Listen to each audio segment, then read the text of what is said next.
Hey guys, 66 here, and this is like the 5 millionth time I'm recording this, so let's just hope it works this time, okay? If I sound kinda, not into it, you know why. I've recorded this so many times.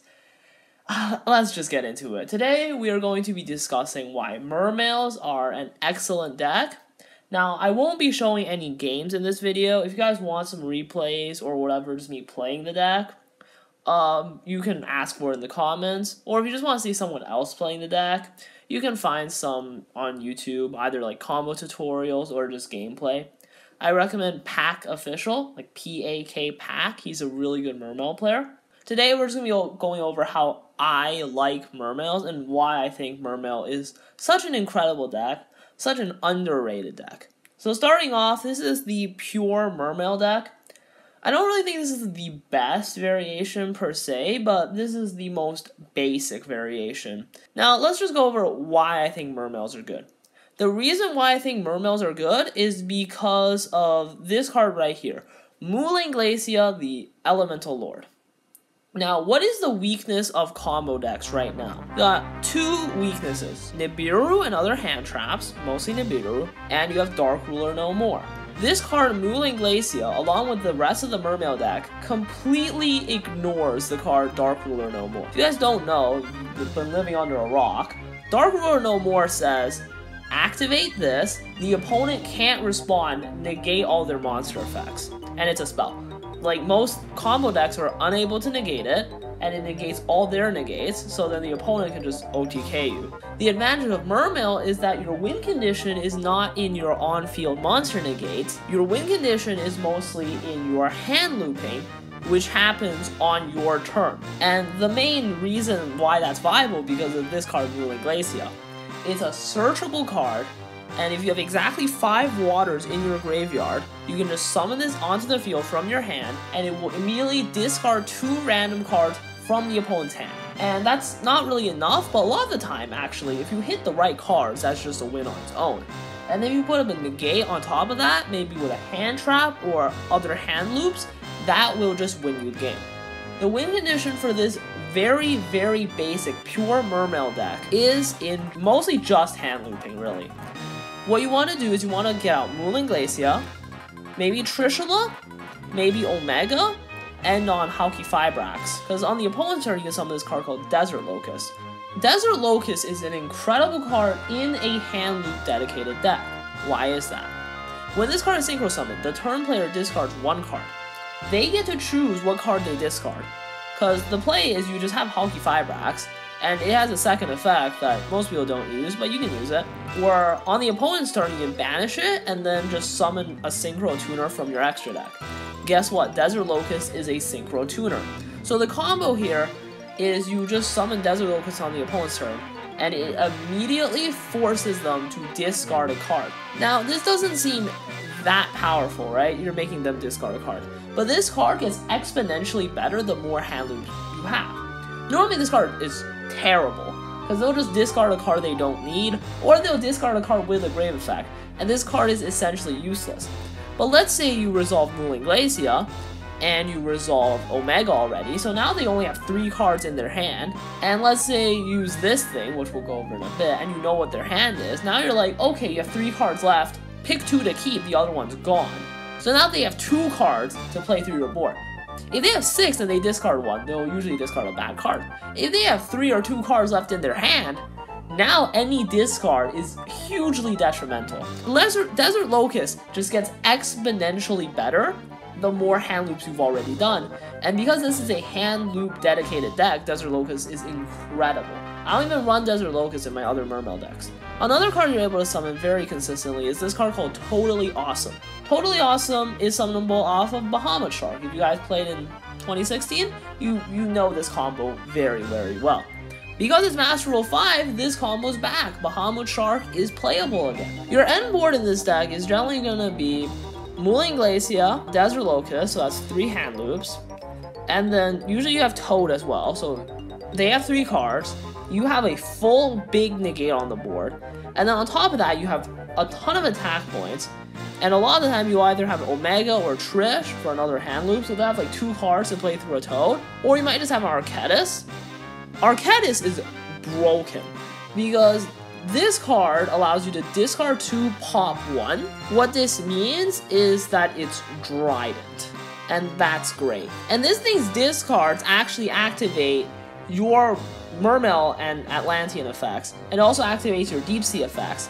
It's this card called Deep Sea Sentry, where when it's discarded, you banish a card for that turn, and then it returns. So on your turn, this card's useless, except for maybe some light information. If you do this on the opponent's turn, boom, that's another card gone. So just a basic combo in this deck. Hand loops for 4 and puts up a Toad. They have 2 cards to play through a Totally Awesome, and tons of attack points.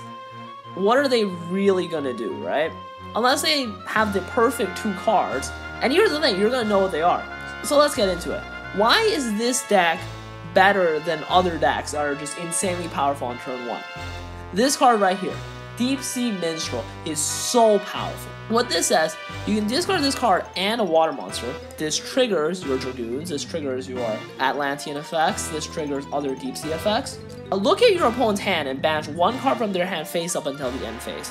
So what this card says is, you see what your opponent's playing, you see their entire hand, and you banish whatever hand trap's going to stop your combo, and then you combo off in their face, okay?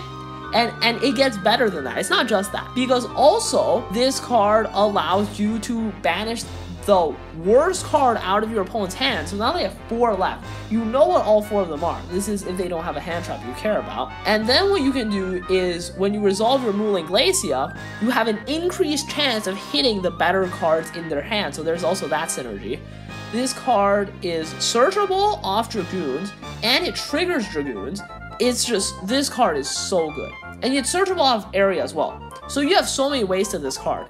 And if you open it with a Dragoon, or even without Dragoons, let's say you already have a starter like Neptupus or Diva, you just get to play around hand traps with absolutely no effort. And then the other cards, Neptupus and Diva are some of the best starters in the entire game. Like, they are some of the best normal summons out there. They are so much better than the Adamantipator cards, for example. Diva is basically an FTK, because by itself, you get hand loops, and at that point, you win, because hand loops are the win condition in this deck. This card, if it resolves, you basically just win the game.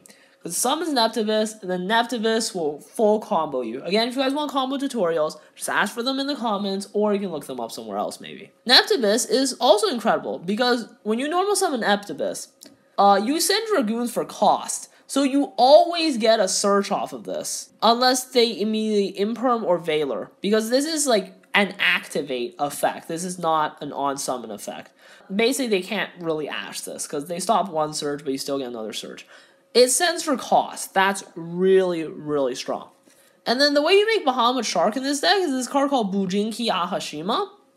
People haven't really taken that much advantage out of it, and you guys can read it if you want, but you use 2 level 1s to make this, and then it lets you summon a level 4 water from your grave, and then summon Dragoons from your graveyard to make Shark. Shark can detach your Dragoons, you get another search, and you get the Totally Awesome, and then you can link with the Shark as well. So this basic Mermail deck will just win games, and if you guys want to see how it works, again, you just ask for it. I'll make another video. And just for the side deck real quick, you just play more hand traps, because the decks you lose to is if they go first and they combo off and you can't resolve Diva. Because if you resolve Diva going second, you win the game instantly. So what you want to do is you want to play cards like Phantasme. Phantasme is really good this format.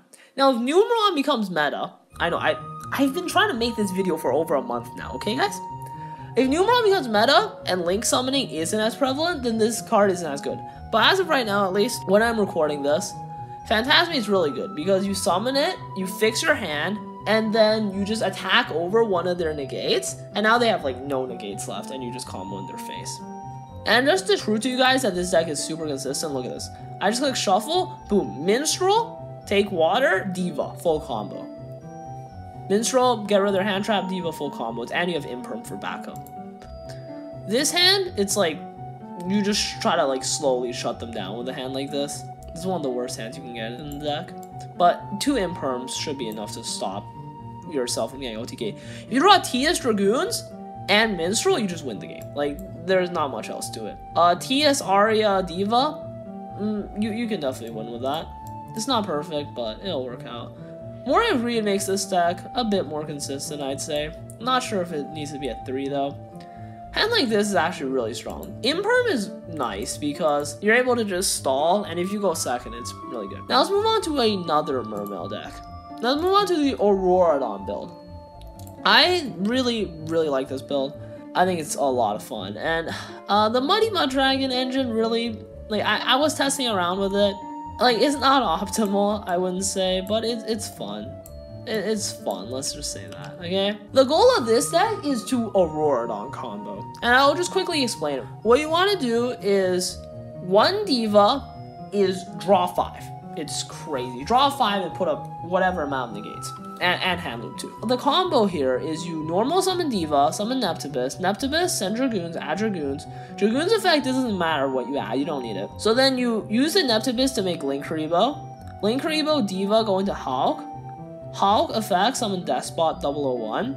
Hulk go into Linkcross, summon 2 tokens. Use the Linkuriboh to remove a token, summon back the Linkuriboh. And then the Linkuriboh and the Linkcross go into Barricade. Now, okay, I said it didn't matter what you Dragoon search. Normally you just search Mooling Glacier here. You can also try to search it later because you get so many cards in this combo. It's ridiculous. So let's say you search Mooling Glacier. If you're not feeling like risking anything, if you're feeling like playing really safe, you just discard a water here. And then after the whole thing, you'll have exactly 5 waters. If you're feeling daring, like you think you can get a TS or whatever, you don't need to do that. But if you're playing really safe, you can just discard a water here to have exactly 5 waters. So then the Barricade and the Despot go into Auroradon, summon 3 tokens, Despot comes back, and now you have a Linkcross token, your 3 Auroradon tokens, and your Despot. So Auroradon effect, tribute an Auroradon token and itself to summon O-Line, and then O-Line and a token goes into Librarian. Okay, Librarian will draw so many cards. Now, because you kept your Linkcross token, this is way better than Herald Savage. So much better. Because now the Despot and the Linkcross token can go into Formula, draw 2. And then Formula Excel, draw another, so you've drawn 3. Excel effect can pitch a card, a jet from your deck, to decrease its level. And then Excel and another token can go into this card, Prima Donna. And then you draw another. So you've already drawn 4 cards, just like that. Prima Donna is an absolutely incredible card. Basically, if you Minstreled earlier that turn and you Synchro or Link away with this, you're playing Auroradon too, just Synchro away with it, you get to get rid of the card that you got rid of with Minstrel permanently. So that's fun, you know? So normally what I do is I just go this and like a Swap Frog to go into Arquetus, draw 2 more cards, so you draw 6, and then, you know, they have 3 cards in hand after their draw phase, which is stupid. And you have Arquetus, which says you can discard 2 to pop a card, and you can discard Sentry, which will get rid of another card. So on their turn, just using the most basic combo, they'll have 2 cards, okay? That's just absurd. In the greatest way. And then from there, if you drew TS, you can go TS, Jet Synchron, because, you know, you can still use that. And that can go into Savage, so now you have a negate up, they have 2 cards. It's crazy. Or, you can just go Jet Synchron and Librarian, and then turn those into Mud Dragon, and then Mud Dragon and whatever random monster you can summon from hand can go into Millenniumize Restrict. So that's another method as well. And you'll probably have an Imperm as well, because you go through like 20 cards. It's crazy how good this deck is. And then you have a full hand follow-up. It's absolutely incredible what this deck is capable of. And just to take it to the extreme, I guess, I also made this build, which is Hand Trap Mermail, where I decided to play a bunch of hand traps. I didn't play any Ash Blossom. I don't like Ash, okay? I don't like Ash. I played 12 hand traps in this, and it's the same draw combo. So the plan is you just draw like so many cards, and your end board is still gonna be 4 hand loops because Minstrel, Prima Donna, the whole combo is still there. This deck is just more focused on hand traps than consistency, and the hand traps can stall, so it kind of works out the same way. So now it's like you have 4 hand loops, and you have Imperm, Nibiru, And like, what's the opponent gonna do? Let's say they manage to somehow get through everything and they start comboing off. Like, they have a Dark Ruler, they get rid of everything, and they have the perfect one card in hand to try to combo. Like, they have Analyzer, and they get super lucky, and they get Granite, because they still have their rocks in the grave, they still have Earths in grave, they summon Block Dragon, they do all this stuff, they full combo, and then as soon as you say summon 5 monsters, you just drop Nibiru on their face. And like, you lose your battle phase, but now they literally have nothing. And your turn, you have 6 cards in hand to just access code, get rid of everything they have.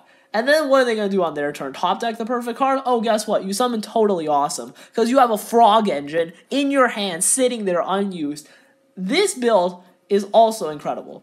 Today I've just generally gone over why Mermails are such a good deck, and such an underrated deck. I don't understand why people aren't playing Mermail. It's the end of the video. Let's compare Mermail to Adamantipator, for example. Mermail is just as good at playing through hand traps because of Minstrel. And you can also side cards like Exchange. Mermails are just as good at playing hand traps because you can play this and it works out perfectly. Mermails make even better boards. The full power Adamantipator board, if they don't have Anti-Spell, Imperial Order, or the Red Lotus, you can just activate Dark Ruler, and then if you're playing Pendulums, for example, you completely destroy everything they did with a Dark Ruler. It's so easy. With Mermail, on the other hand, like, that's seriously just a non-issue. I guess the one problem you might run into is Mystic Mine, but here's the thing, man. You see their hand, so, like, if you know they have Mystic Mine, just put up a Toad. And you're good. Like, it's so simple. It's actually so simple. You know what their hand is. That's just such a powerful piece of information. If you compare this to Eldritch, for example, your combo is stronger. Your board is better. And at the same time, you're less fragile because you have more ways to play around hand traps. And then looking even further, it's even better than you think, because even going second, again, like, one Diva resolving will win the game. So you legit just need to bait their negates. So you can play going second cards like Lightning Storm, Evenly Match, and if you just bait one negate, you win. Double Summon, I think, is actually good here. Because let's say they manage to stop your one Diva play with their only negate because you hand trap them down.